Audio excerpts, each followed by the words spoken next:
চট্টগ্রামে ঈদুল আজহার দিন বিকেল ৫টার মধ্যে নগরী থেকে কোরবানির বর্জ্য অপসারণ করা হবে বলে জানিয়েছেন city mayor doctor Shahadat Hossain.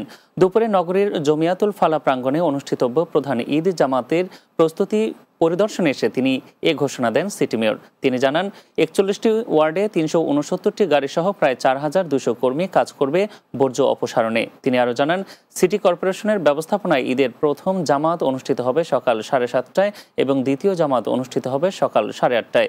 এছাড়া নগরীর ৪১ ওয়ার্ডে নিজ নিজ উদ্যোগে অনুষ্ঠিত হবে ঈদ জামাত।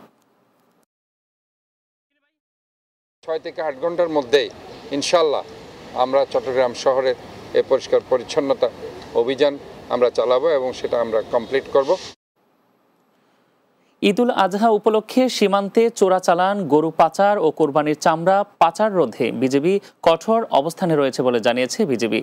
রাঙ্গামাটি লংগদু উপজেলার রাজনগর ৩৭ বিজিবি ব্যাটালিয়ন সদর দপ্তরে সংবাদ সম্মেলনে এসব কথা জানান জোন অধিনায়ক লেফটেন্যান্ট কর্নেল নাহিদ হাসান। তিনি বলেন, দেশে কোরবানির পশুর পর্যাপ্ত মজুত রয়েছে, তাই পার্শ্ববর্তী দেশ থেকে চোরাই পথে পশু ঢোকা ঠেকাতে সীমান্তে নজরদারি ও টহল জোরদার রয়েছে।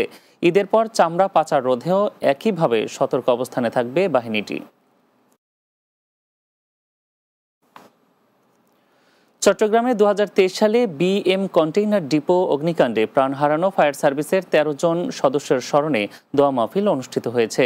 সীতাকুণ্ড ফায়ার স্টেশনে এ কর্মসূচি পালন করা হয়।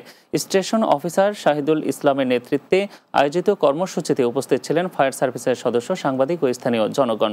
দোয়া মাহফিলে নিহতের আত্মার মাগফিরাত কামনার পাশাপাশি তাদের অবদানের কথা শ্রদ্ধার সঙ্গে স্মরণ করা হয়।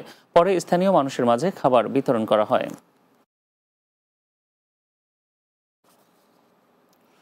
চট্টগ্রামে ন্যাশনাল কর্পোরেশন নামে একটি দোকান থেকে বিপুল পরিমাণ নকল ব্র্যান্ডের গাড়ির ডিস্ক ব্রেক প্যাড জব্দ করা হয়েছে।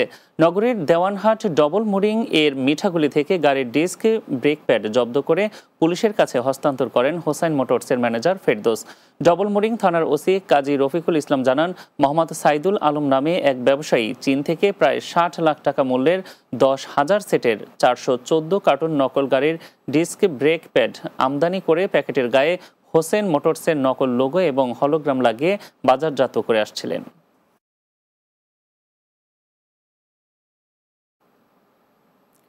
রাতে বাংলা নিচ্ছে আর একটি বিরতি, ফিরছি কিছুক্ষণের মধ্যে, সঙ্গেই থাকুন।